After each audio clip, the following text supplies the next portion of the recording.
Hi, and welcome to The Parent Equation with me, Aisha Murray. I'm a coach, and I primarily support working parents and carers who believe that parenthood shouldn't be a barrier to a successful and fulfilling career. In this podcast series, I chat to inspirational working parents and ask them to share their own experiences of raising children alongside their careers. We talk about the struggles and the moments of joy. And I hope in each episode there's something that can bring you a bit more strength and positivity. So please follow, listen and subscribe on all major platforms.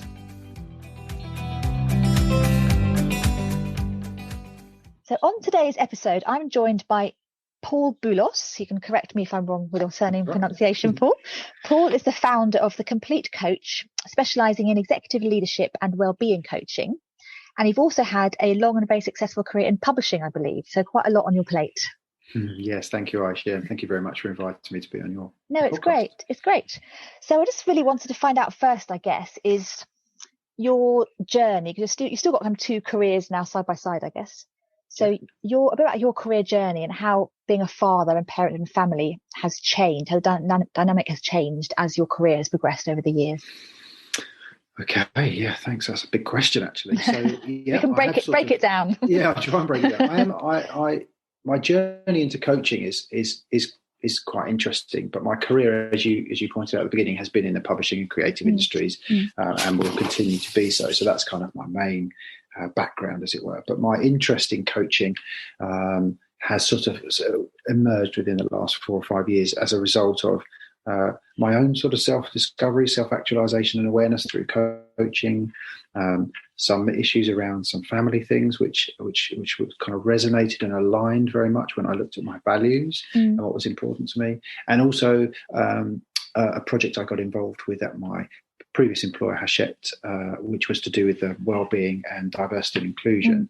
So in a very sort of nutshell, that's kind of where my career sort of sits. In terms of my family, I have 2 children who are now a boy aged just turned 12 at Christmas time, and a daughter who's 14, turns 15 in June. So we're at a very enjoyable, challenging set of ages. And I've always, as a father, felt, obviously really close to my children, but at times quite conflicted, I think is probably a good way of putting it, because my career has always been very important to me. I've always been very driven, quite purposeful, and very dedicated to the work that I do and committed to the industry that I work in. But during that time and over that time when I started to have children, the balancing of the two has probably been a challenge alongside my own mental health and well-being issues for me personally, and how that's been impacted by having children and then seeing them grow up and now become cognitive people in the world and their health issues too. So there's been quite a sort of journey of the two together. And now I think I've come to a point where, particularly during the last, I suppose, nearly a year now, isn't it? We've been through this pandemic process. So many more things have become apparent to me that I perhaps wasn't aware of at all. So it has been quite an interesting journey, and I'm sure it will continue on. But at this stage, it's quite relevant to be talking to you, actually, Aisha, because, lots of thoughts and lots of changes and lots of realizations over the pandemic. And is that realizations for you personally, or is also obviously sort of family and, as you say, children realizations and what they might be going through? Yeah, I think both definitely for me personally, a bit of more understanding of my wife's position as well, in terms of how she had a very successful publishing career, and she's now a published writer. And in between that, we've had the 2 children, and I say in between that, actually during that process. But she took the opportunity when our first child came along to sort of jump off the corporate ladder. She retrained to be a psychotherapist. Unfortunately, didn't pursue that as an ongoing career, but found its way into her writing. She writes sort of dark domestic kind of novels. But she stayed. But the foundation behind wanting to do that was to stay at home and bring up the kids. And of course, that has its impact on us as a family and how we wanted to be as a family. So being at home over this period, I've seen a lot more of her world. And then, of course, for the first time ever, because the children have been homeschooling, with what seems like such regularity now, seen their world from a completely different perspective. Because my only real awareness of school days was my own. So to now see their schooling at home and what that looks like, and equally for them seeing me at home. I've always been the sort of dad that's got on his bike, left the house pretty early at 7:30. I've always been off to work, always an early starter, better in the mornings, not so good later on. So they've seen me very early, off I go, and then come home, and then they've kind of seen the best and the worst of that, the best and the worst of that and what that looks like. But now they've sort of seen me working at home. They get a sense of what work really looks like for dad. And they've asked the questions, how's that different from mum, and those kind of things. So it's been a really interesting period for all of us, actually. Not always joyful. And I think that first lockdown was particularly challenging and brave for us all, particularly my wife, who at that point was helping my son as he left year 6, so primary, and move across into year 7. And I think actually we look back on that with a great deal of sadness for him, actually. For him, yeah, definitely. Yeah, because he's not really had endings and beginnings that we sort of would traditionally sort of expect from us leaving a school and moving to another one. He's coped with it remarkably well, but maybe time will tell whether it's left any kind of scars or any kind of things on him. He seems to be okay, but it was quite, for us looking at it, we were feeling quite desperately sad. And should he go back, and when should he go back, and what's it going to look like when he goes back? And of course, when he's been starting year 7, I mean, it's just starting secondary school. It's just not been the start that you would expect. He hasn't had those kind of team building things they do in schools now at all. And it's so, and then my daughter's just moving into her proper GCSE years, and we've started to see how that looks. And normally we only hear about it either through reports or the end of the day babbles that we get a lot of. We still get a lot of that. But now we're seeing it sort of almost live as it develops. And I think for your son, I think aside from the fact, obviously, that my daughter's year 6 now, so she's missed, well, hopefully by the time she moves to year 7. Saying that, I was about to say when she moves to year 7, it might be okay, but actually that's imminent. That's this summer, it's the end of her primary school years, actually. And on the face of it, we're still in the same situation as we were last year. So she might actually end up having the same situation as your son, where she doesn't get to finally leave primary school properly. But so aside from the connections and not saying goodbye to your friends, I suppose for that age of child, is the transition, the adjustment from primary and sort of easing them out of primary school. And then, as you say, in September, they're easing them into a whole new world of secondary school.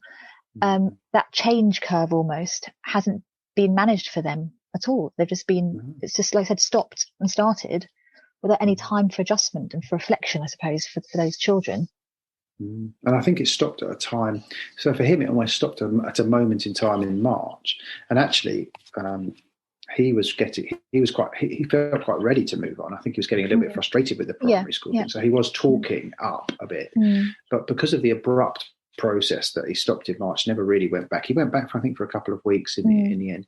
But even those couple of weeks were pretty sort of disjointed and not quite as they normally were. So he hasn't. So the abrupt nature of it means that he's almost stopped at a moment in time and how he was feeling then. He hasn't had that nice period where, irrespective of whether they're ready to move on and a bit frustrated. I know that generally schools in year 6 try to make that last big term quite a lot of fun for them and sort of almost harness some of the best memories for them in that consolidated period. So when they leave with a good feeling about what they've left. Whereas for him, it was an abrupt March ending, and then of course all the drama and worry and unknown of what was going on, and then seemingly a very long summer, and then into a new world where those adjustments were not. I think the school did a great job, but it's not what we would consider to have been a normal process where they go in, maybe a week before and they touch the desk and meet a few of their pals and things like that, and then maybe go on these away day things or PGL type things, but none of that. So none of that. Yeah, interesting times. And then of course it's been punctuated and interrupted so much now. So just as he was kind of beginning to get a sense of it, of course we've gone into the first or second lockdown as it was in November, back for a little bit into Christmas, and they're just seemingly never ending Christmas. It doesn't really feel like that anymore. But you know what I mean? It doesn't feel like Christmas anymore. No. Well, I'm not sure Christmas felt like Christmas, really. But... No, it didn't, apart from a bit of snow at the moment, maybe. So then, as your role as a wellbeing coach, just talking about your son again and his not being able to have that transition, that adjustment, do you think, even though I personally find it quite hard to coach my children, it's got a different bag altogether, but do you think your skills as a wellbeing coach have helped you deal with him and his transition into secondary school? Good question. I think probably not so much being a coach, but probably having a bit more of a understanding and grasp of wellbeing issues and mental health. I spent the last 4 years at my employer working on from the ground up on a mental health network. So that was a really big learning process with adults. And then as that formed and we became a bit more developed and we managed to put in place some quite significant plans and support for people across the business, they then developed a working parents group. So again, questions of how that looked helped. My son's always been he's quite an extrovert. He carries with him a lot of empathy for others. He's very good at that. So being able to talk to him about emotions and feelings and mental well-being hasn't been too difficult. But he's still young and he's still learning and he's still picking up those things. And there have been some experiences prior to this where I think they've probably been quite significant in his understanding of emotion and mental health and what being a boy and how his dad handles that. So luckily for me and him, we've had some key moments earlier that have helped us have those conversations. And in fact, for a period in his schooling at primary school, I think it was year 5, he was asked to be a kindness ambassador. Okay. And when he became a kindness ambassador, that carried with it a lot of responsibility, quite a lot of weight for him. Actually, he was really delighted to be asked to be that. But that helped us talk a lot about what kindness is, what compassion is. So coming through this period, we have talked a lot about it. But what's been quite interesting, Aisha, is noticing what they're not realizing is happening. So things for him, the social connections. And we've had a lot of, and I'll be completely honest about it, we've had a lot of disputes around the amount of gaming time and time spent on devices. And we vacillate on that issue because, of course, oftentimes now with the way that the games are, it's his point of connection. It's his point of social connection. And actually those times are very important. So even though they seem to be locked into screens and they're playing games, actually they're having lots of conversations too, which they can't have at the moment, and they're not having. He's a big sports player. He plays football a lot. Normally he would train 4 times a week, play a match at Sunday. He plays for a local club, not Crystal Palace, and actually not QPR, which is a bit of a disappointment for me, but one of our rival teams. But he trains a lot, and he's a serious player. He's good, and he has really lost that sporting interaction and involvement with a team that's separate from his school friends.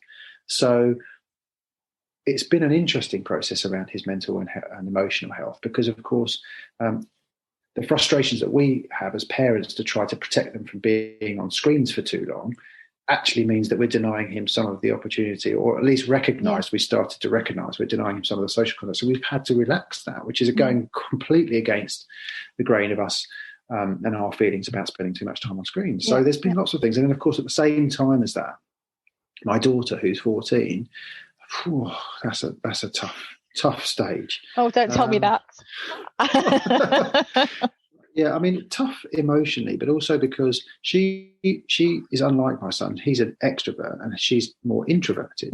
So she feels things very deeply, but she's not one for necessarily expressing them as openly as he wears his heart on his sleeve. She's slightly different. And actually, I think I probably talked about it on another recent podcast. I was talking about the connection between me and my daughter. And actually, just before the pandemic, I felt very much that we were losing some of that connection. She went really deeply into that kind of early teenage stage and being quite sort of self-absorbed and quiet. I was beginning to worry that where we'd had great connection before, we'd always swum together. We always talked very openly, very close. That we're beginning to lose that. And then the pandemic happened, and one of the outcomes of the pandemic was that me and her, she and I get up early. We're quite early risers, and particularly during those spring and early summer months, we got up and walked a lot to the dog, and we went off to Osterley near where we live. And we some days we didn't talk, but when we did talk, as those walks continued, the content and the richness of those conversations really opened a portal to what was going on for her. Yeah. And to an extent what was going on for me to share with her. And our closeness just came straight back. And it really, on reflection, made me think we should just be doing that more. And we should be finding the time to do that more with our children, and not just be, if they're grumpy teenagers or finding life a bit challenging, then let's find different ways of engaging with them that perhaps don't force them to feel like they're talking. Because actually we would walk, and for 10, 15 minutes in the morning, probably wouldn't say very much. By the time we'd sort of warmed up into the walk, we really started chatting about things. And one of the most significant conversations we had was towards the end of the first lockdown, when we were thinking that maybe I would be going back to the office, at least on a hybrid basis, and preparing for that. And I asked her how she felt about that. And we had a very significant conversation where she revealed that she really didn't want me to go back, because the idea of me being at home, even if she was back at school, made her feel very safe. Okay, and I wrote about that in a blog about what that safety meant for her, but also how she felt about me being at home, where before she was quite comfortable with me being in the office and away from the house. So lots has changed. What did that safety mean to her? It's a very interesting concept that she's obviously come up around. Yeah, really interesting, and yeah, it really struck a chord for me. It made me stop and think about what safety means to her, but also to me, my wife, and all of us. I think in the first instance, what she was expressing there was a knowing I was close. And I think for the first time in her life, she possibly grasped the sense of fragility about life. She's much more, she's very in the world now, and she's learning about the world. So the idea of a pandemic and the idea of risk to health was she understood what that was all about. And before this started, we were all kind of like, it's never going to be anything serious. We've seen this before with bird flu and things. And then, of course, it really did become serious. So I think the concept of us being safe, and then of course all the news that we actually eventually all had to stop watching, because it just really did impact our mental health and sleep and everything. But she knew. So the idea of safety there was first and foremost that if I'm at home, then I'm going to be safer than I am if I'm out in the world on trains, in the office, coming across other people. So that was the first thing. The second thing was, I just think the sense of me being around. So when we were at home, they were homeschooling in their rooms or at the table here, and I'd be away.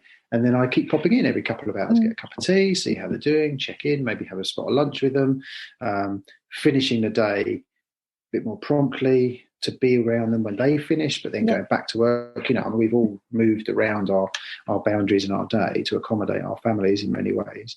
And so all of a sudden, I think what she developed is a different sense of security of me being around, seeing me pop in. So even though I suppose at that point during the sort of early summer when we were thinking about going back to the office and her going back to school, she said the idea of knowing you're still at home doing the things you've been doing gives me a sense of security. And so she knew that when she got home at 3:45, I'd be here, pop in from the office, have a chat, that sort of thing. But what it also really struck with me is how our perceptions as dads and as parents, and what that safety meant to us. Because, of course, for me, one of the things that I realised when I was on my journey to becoming a coach was looking at my values. I did values-led coaching for myself. And one of the highest values I have is safety and protection. And it was quite ironic in a way that it sort of came back on itself during this period and became something that I prized so much that she was then reflecting for her, which made me then again think about that value for me and what protection means and what safety means in terms of the context of my family, both now and previously, and why I'd always held it as a very rich value for me. But obviously the fact that that's a rich value for you means you are subconsciously projecting that out to your family, that safety is important. So she's absorbed that for 14 years of her life, I guess, and without realising it, it's become so important for her as well. And I think it's interesting you talk about her being more aware of the pandemic and the anxiety around it, because I've definitely got friends with teenage children who've said the younger kids the primary school age tend to get on with it. They're quite resilient. They sort of just, as long as they have their sort of basic hygiene needs met. So fed, watered, food being the first one, watered, loved, playtime, whatever it is, they kind of get on with it really, and they kind of live in the moment. Whereas the older teenagers are starting to become aware of the impacts that the pandemic has on themselves, on their friends, on their families, on the world. And I've had friends who've said their kids aren't sleeping at night. Their teenage kids, younger teenage kids aren't sleeping because they're just so worried about the world imploding, day after tomorrow. And I think that for you as a father with that going on for your daughter must be very, very hard to see.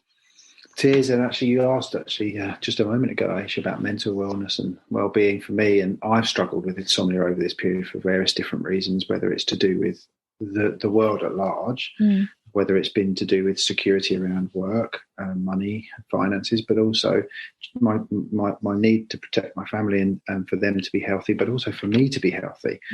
So my sleep's I'm not so bad at the moment, but I went through a very bad period of insomnia. And then just this weekend, my daughter's talked about having it almost like she had a whole night where she just didn't sleep. Now, there's loads going on there for her. We talked about it. We wanted to talk about it in a completely non-judgmental way because, of course, what she's noticed is a lot of her friends in that teenage world are becoming a bit more nighttime based. Yeah.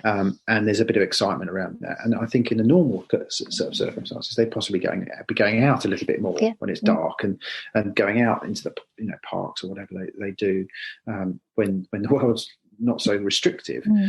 But now what they're doing is turning to it in a virtual sense. So they're doing it through things like, I think, house party and stuff. Now, to begin with, she didn't really want to engage with that too much, but then she began to feel left out because, of course, that's the main social interaction they're having.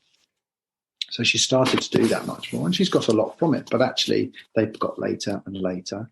And then, of course, again, talking about some boundaries we've been a bit more relaxed on, where before we said no phones in the bedrooms after 8 o'clock, we've now allowed for relaxation because we recognise she's getting a bit older. She stays up a bit later. Her friends are all doing house party. I don't want to have to be going up to her bedroom at 10 o'clock saying time up. I'm giving her the trust. Now, she's actually pretty good with that, but there have been a couple of occasions, and this weekend just gone was one of them, where for whatever reason, she couldn't settle down to sleep, and therefore she's gone back on her phone, back onto house party, back on having late night phone calls. And because a lot of her other friends are struggling in other ways, they're trying to support each other. So in many ways, it's admirable what they're trying to do, but they are still children and they're still growing up and they need their sleep. And Sunday was it, or Saturday was it? Yeah, Saturday was Friday into Saturday was a complete wipeout for her. But again, that's part of that learning process for her about the importance of sleep. But my concern from a wellbeing point of view, and having struggled with insomnia myself, is the longer term impact if that carries on.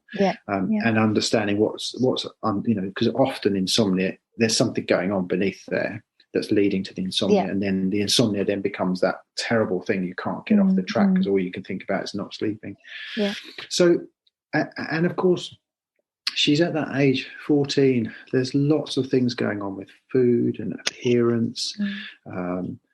Who they're looking at in terms of their role models. And I think obviously with again, in the virtual world and the TikTok world, it's incredibly difficult to keep a handle on that because, of course, the same, they're seeing their friends and older friends on things like TikTok because they post stuff in a way that, they've never seen them before. And if, I'm just remarking on one thing that's I noticed is impacted her is that she saw an old friend of hers from primary school, so she hasn't seen her for several years, appeared on TikTok and looks like a 21-year-old made up and doing all this stuff. And so then there's all those kinds of issues. As a father, and talking about protection and safety, there's so many pinch points or points of that where it's just impacting me so much. And actually, my wife is a great leveler for me because, she's a great one for saying, let's not just go too heavy on some of these little things here. We just have to let some things just go. Let's focus on where there might be some more. Because I'm straight in trying to stop everything because I think see them all as threats. I see disconnect. and I worry a lot about it because what I do is sort of almost, as you were saying there a bit, I sort of project a little bit, but I also think back to my childhood and the things that impacted my mental health and then how they manifested themselves as an adult. And, you're constantly trying to say, well, I don't want that to happen because that's what happened when I was young and these things. But of course, it's very different. And of course, it's learning, isn't it? It's learning, it's development. And what I'm beginning to realise is that I always saw my father particularly as a safety net. He was always there to catch me, but he wasn't constantly holding me up. So he would be there if things went wrong. So I'm kind of beginning to sort of lower that net a little bit, if for want of a visualization, to catch her rather than try and holding it and tightening it around her.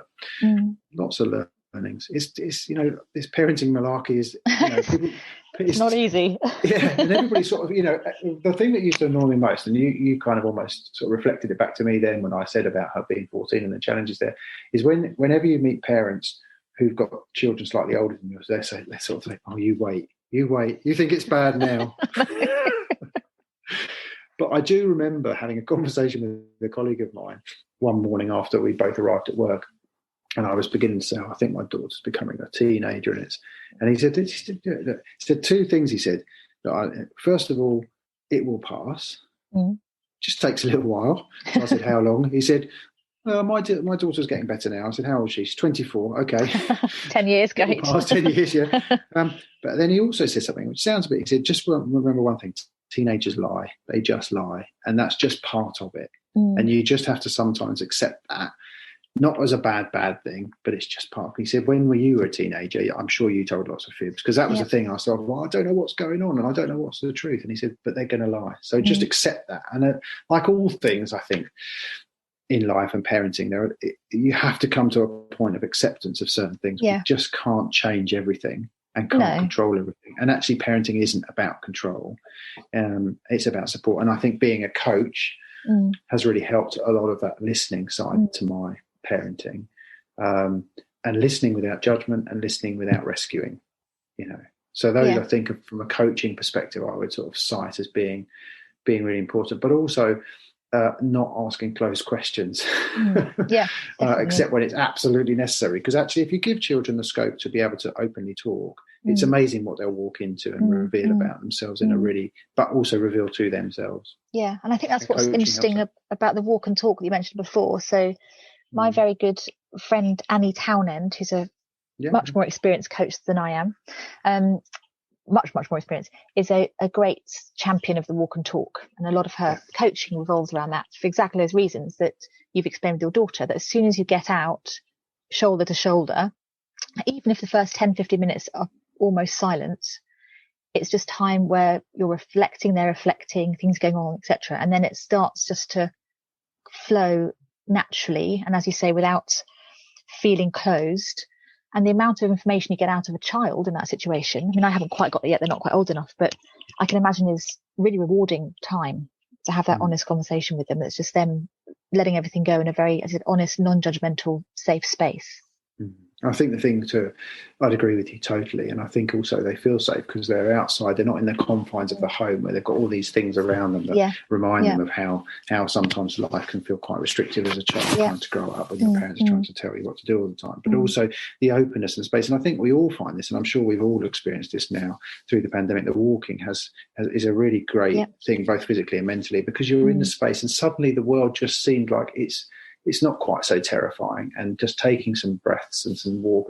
And actually, when I was training as a coach, one of the things that we did when I did my training was walk and coach. And I don't know whether you've ever done that, Aisha. Obviously now it's quite difficult, but if you ever have an opportunity to, and your client is willing, sometimes walking coaching is incredible. Yeah, definitely.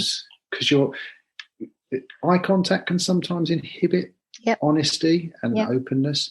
A friend of mine not so long ago was asking me and said, "Oh, you're very open, Paul, and about men and mental health, and you talk about your son and how you have conversations." And I said, "When you say that, what does your partner do when he needs to talk to your son?" And so they go out for a drive, and they go out for a drive because they're not making eye contact. Yeah, and I think actually there's something quite very true about that. Sometimes when you're not really quite so intense as looking at each other, a lot more feels easy to come and talk about. So the walking thing, I think, has been really significant. And I think also because my daughter feels that it's our time. So her little brother's not buzzing around and mum's not saying, when you're going to, come and tidy this up. And we're just out in the world. And actually, we've got this little dog. And although she comes with us most of the time, sometimes we've just been even without the dog because she feels that just having that distraction. And that was quite telling for me, because I said, well, why wouldn't you want the dog? And she goes, oh, it's just quite nice to be with you, Dad. Even the dog was obviously taking away something. Some of the attention or some of the time. Something. Yeah. And when I think the point about her being more of an introvert in her character is quite important as well, because I think that where she finds the frustration, my son just chats. So he's really open and he will just say a lot. He has his quiet moments too, because we all have a bit of introvert and extrovert in us, but generally he's out. And I think that clutter for her draws away her energy. She's an introvert. So all that noise and all his noise, similarly the noise of school, just draws her energy. So when we go out and it's quiet and it's fairly peaceful, particularly early in the morning, and it's just me and her and there's no compulsion to talk or do anything, I think her energy goes up. Definitely. Yeah. As opposed to being drawn away. And so when her energy goes up, she feels far more confident to open up and talk a little bit about some of those things. And because there's no judgment around it, we're just chatting. I never say to her, well, you can't think that, or you shouldn't, or anything. That's just the way it is. We're almost a bit more accepting when we're in the world, because we're just out in that rather than confined, if you see what I mean. Yeah, I think it's very interesting. Actually, I've never thought about it like that, being outside of your house with everything that reminds you of potentially the negativity around you, whatever it is that you're thinking. You take that away and go out into the world where there's none of that, and it's just freedom and air. And as far as I can see that how that would free your mind of all its constraints that you'd have in the home normally. I might have a bit of a dog bark here. That's okay. Yeah, we're all at home. Dogs might bark. She's actually not. She must know I'm doing something. She's actually for the first time not barked when the dog. The other thing actually I share about that's useful to reflect on is that I think when you're confined in a home, as we all are, I mean, we're all talking. Kids for the first time ever have talked about moving house. So they've never really done, because they've never seem to have done that, but they've done that because they're so fed up with being in the same space that the idea of just moving house. And I said to them, well, if we moved house, we'd still have to stay in all the time because there's a lockdown on. And they said, yeah, I know, but just something, it's been really interesting. And I said to them, well, do you not like us? No, they love it, but it's just they're just bored of it. So with everything, so when we go out in the world, and even though at the moment we're even confined in where we're walking, so I think we've got a sort of 5 mile thing we're supposed to be hanging on to. We've actually really been very good with that this time, because we want this all to be over. So we'll just do anything at all to do that.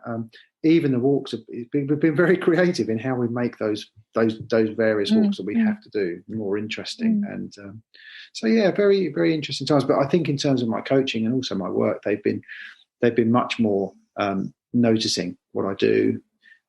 When I'm stressed, what stresses me out, what doesn't stress me out, and I've just been a bit more aware of what my work is, in the same way as I've been a bit more aware of their school. And something I would like to share with you and your listeners actually is on the very first day that I was asked to stay at home. So this was way back in March when they shut the office, and that was it. My son at that stage was still at school, and I'd never, apart from my 1 day a week at home when I was working flexibly for the last couple of years, I'd never used anything other than our lounge area to work in. It's fine. But knowing that we were going to be for a prolonged period, I said to him, would you, look, your room gets the best Wi-Fi. It's really comfortable and closed off.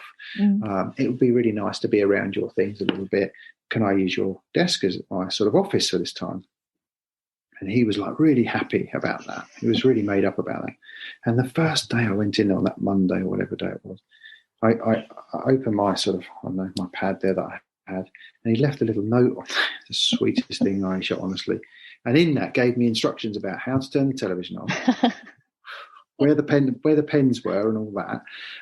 And then, of course, just reminding me about a few house rules about not moving things and stuff like that. But and I've kept it. It's the cutest note. I mean, for him, that has turned around somewhat, because, of course, I was camping out in his bedroom for quite some time.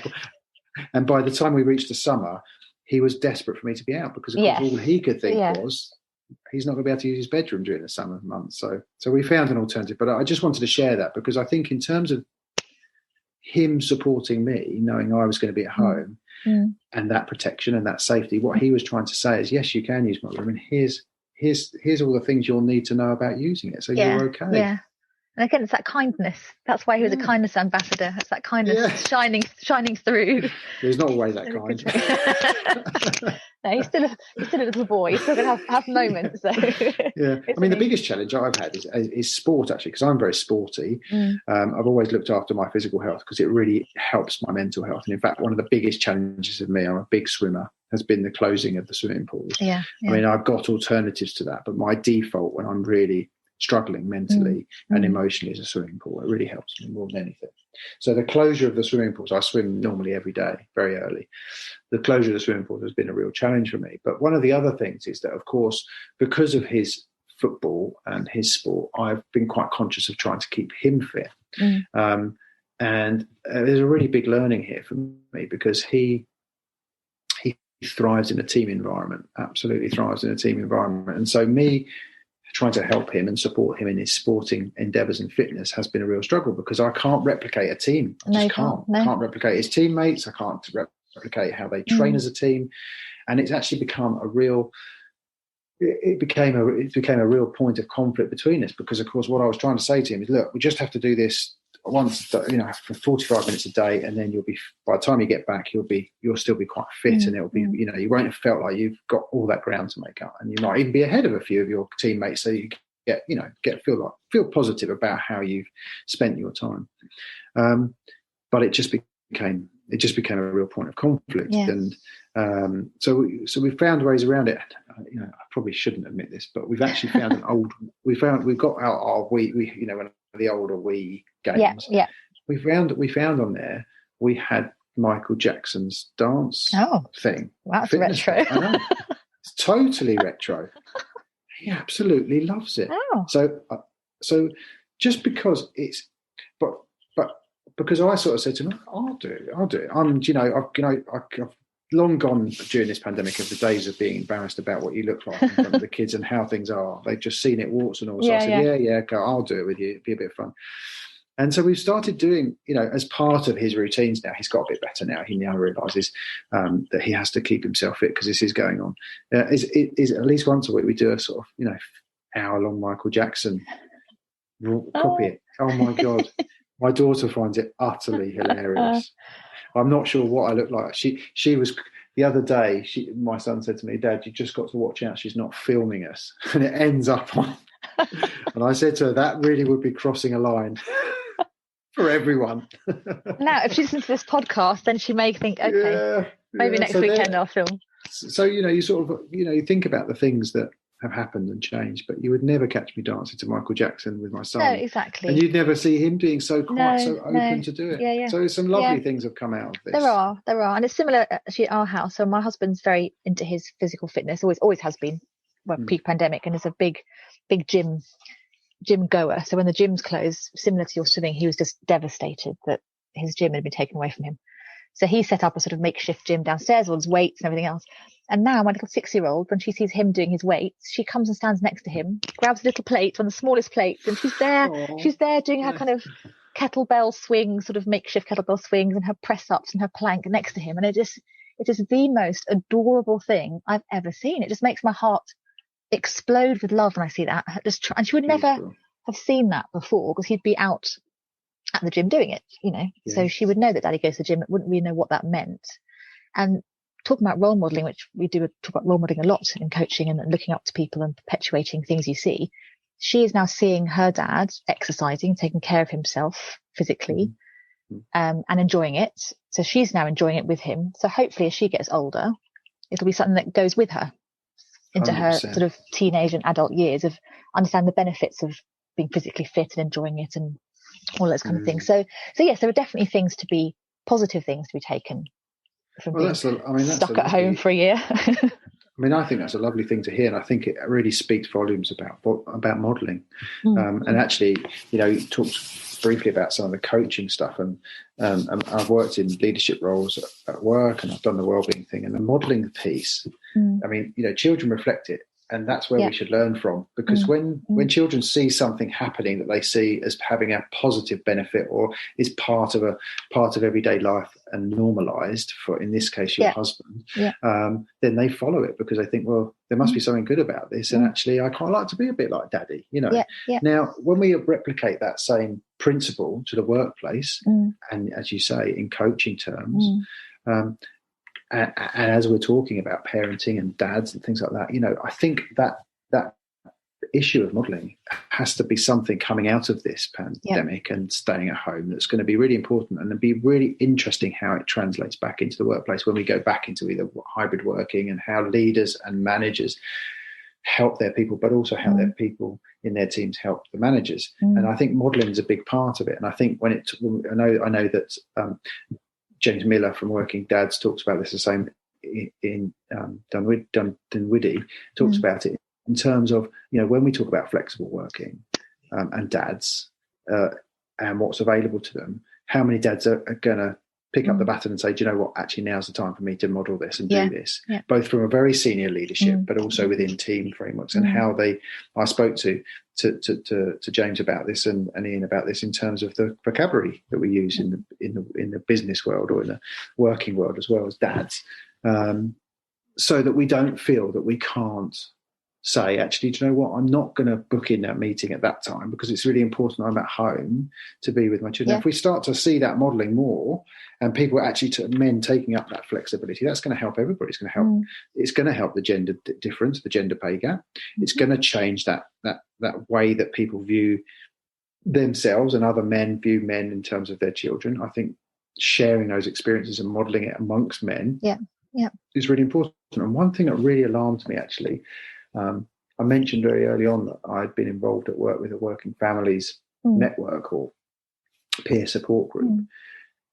And there was an open lunchtime forum of this group that was called across the company, which the CEO and the HR directors were at, to talk about how things were for working families with the homeschooling stuff. And I have to say, although I work, you know, publishing is a more female-dominated industry, I was really alarmed about how few men were on that call and not present.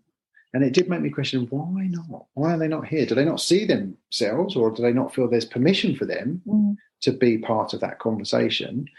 And unfortunately, just goes to prove that possibly more of that work is still falling to many women. If men aren't there, why are they not there? I was there to see what those conversations were, to talk about the aspects for me, but I was hoping, I think I really was a very small handful of men, and that's a bit of a shame. And I hope coming out the other side of this, those kinds of things, men turn up to those kinds of events much more to talk about. Yeah, but as you say, it's why they're not, I suppose, it's finding out why they're not stepping up and showing up for these conversations. And there must be, I'm no expert in it, but there must be a plethora of reasons why men feel either they can't, or they shouldn't, or they don't want to. So I think it's how we unpick that and get to the bottom of why men are feeling like this or not having the confidence to do it before we can then make them stand up and show up and step up for these conversations. I mean, a big part of it for me is modelling, because I know that thinking about it from a wellbeing perspective, and of course we know the challenge of getting men to talk about their mental health. We're all very aware of that, and we are sort of beginning to see some small changes there. But I had a conversation with someone the other day, and because I have no issue around talking about mental health with men, I have no issue talking about my own. I stood and listened to him. Now, this chap has been going through a very difficult time, and one of the things that he said to me that really made me sort of think, okay, that's interesting that you say that. He just said, listen, I've never talked about my emotions ever. And he said, I've never cried, and I find myself crying when I watch a Disney film. So suddenly he'd given himself permission, and I think it was probably through some of the therapy he'd had, to name the emotions, accept them, and express them. And for him, that was a real vulnerability to ever do that. He'd never been brought up that way. He'd never done that. This was a completely new experience for him. And as we were talking, I noticed some emotion in him as he was talking, because even the very act of talking about being emotional was emotional for him. So it's all about modelling. And I think in the same way as when we think about men being present at things that are related to family and in their workplace. It's almost about permission and acceptance. Yeah. So, I am a dad and I have every right to have these feelings and these wants and desires and, these expectations of my working environment, to make it okay for me to say, actually, I need to be flexible, and to do that in reverse where necessary, because it works both ways, flexibility, of course. Yeah. So I just hope that, certainly in some industries, that there's going to be some movement. And I'm sure there's massive challenges in other industries. Construction sort of springs to mind, but I don't work in construction, but I'm pretty sure, knowing some men who I know do work in that industry, they want to have this issue addressed, but they're not quite sure how, and they don't see it in their bosses and their industry generally to give them a gateway into how do they talk about making sure they're around a bit more for their families, particularly as a result of this.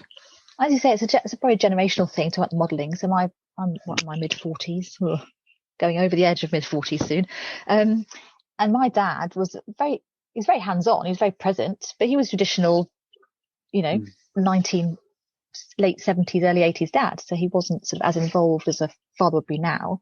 So of course, our generation have that as their role models. So they are going to be more afraid of speaking up and speaking forward, because you're a bit sort of seen and not heard still in those days, a little bit.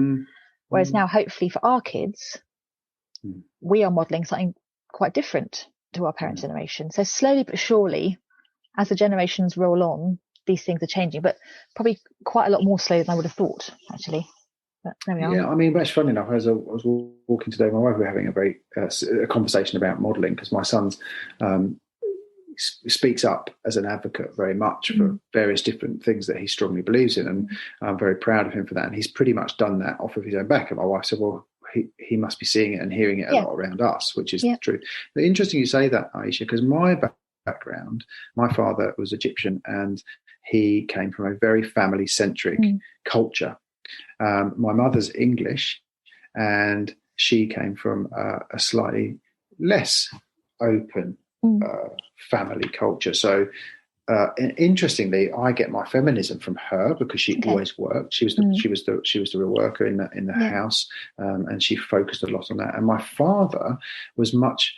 He worked, of course, but he was much more the family centre of our. And that was a cultural thing, because in Egyptian culture, family is absolutely centre of everything, and that's what comes first. Now, I'm not suggesting for a moment that in British and English culture that's not the case, but the roles in my family seems slightly different than those that we perhaps, as our generation, as you were referring to, and I often wonder whether, for me, being able to talk a little bit more openly about those kind of vulnerabilities that I have to my son, sorry, that's our clock, has meant that has made that process easier for me a little bit. There are still big challenges. There's still things as I was growing up, as I moved slightly away from my family, that I suppose I saw, and I thought, well, maybe I can't talk about these things. But it's come around full circle. But I think you make a very good point, and I hope very much. We've been through so much in the last year, not just the pandemic, of course. We've had other issues that have, obviously the Trump situation, we've had Black Lives Matter, we've had a number of very significant global social issues that our children are seeing, and at a time when their parents are there perhaps to talk a bit more about it with them, so they understand it. So they don't just go into school and hear the educational sort of rhetoric behind it. They're actually talking to their mums and dads. I hope many mums and dads a lot more, and actually having those open conversations as a family about what that means and what the family think about it and what the parents think. And that's very true. Yeah, definitely. So, Paul, your cuckoo clock, or your grandfather clock, has probably it's probably signalled the end in a very dramatic way of our recording. Maybe I should have that on every episode, just so it keeps track of time. It keeps the time. So just before we wrap up, what's it's been a fascinating conversation, and as with all these podcasts, they could go on much longer. So for people who either want to find out more about your coaching business, or your wellbeing coaching, etc., or publishing, I guess there's two strings to your bow. What's the best way to get in touch with you? So I have my website, thecompletecoach.co.uk. And by the way, the Complete Coach is not about me being a complete coach. It's my belief in coaching about being a complete process. I take a very whole person-centered approach. So completecoach.co.uk, or through my Google Mail Tom address. So it's paul.bulos@googlemail.com. Okay. I'm saying that because I think it's Tom and I can't remember now. But I'll put it in the little episode notes as well. Yeah, thank you. And obviously, I've got quite a presence through LinkedIn, so that's always a good way to catch up with me. But yeah, those are the things. And I'm open for coaching, coaching, and I do a bit of consultancy work. I'm just about to start a new job, so that will be less, but more, but I'm still coaching, and that will go on. So I'm very happy for people to contact me and talk to me about that. And also, because I set up a wellbeing network in a large organisation, I've done some training and done some webinars on starting up networks and what that looked like for wellbeing. And of course, I've done a lot on men and mental health, so I'm very open to talk about those kinds of things too. Many topics. Great. Many topics. Good. Well, thank you so much, Paul. Have a lovely day. And have a good early morning walk with your daughter, I hope, tomorrow in the snow. Thank you. Yeah. We're all less keen at the moment, maybe. I know. Yeah. And that includes a dog. But I'd like to say thank you very much. I love this podcast. It's been brilliant to listen to your other guests, but also to have been invited by you. So thank you. That's great to hear. I think it's a really important conversation we're having. Thank you. That means a lot. And thank you. And thank you very much. Cheers, Paul. Thanks. Bye. Bye. I really enjoyed our open and honest conversation about mental health in men, in sons, and in daughters. Paul's coaching experience can clearly be seen in the way in which he talks about connecting with his kids, his views on role modelling, and the walk and talks he shares with his daughter. If you liked this episode, please remember to follow and share from wherever you get your podcasts, and see you next time.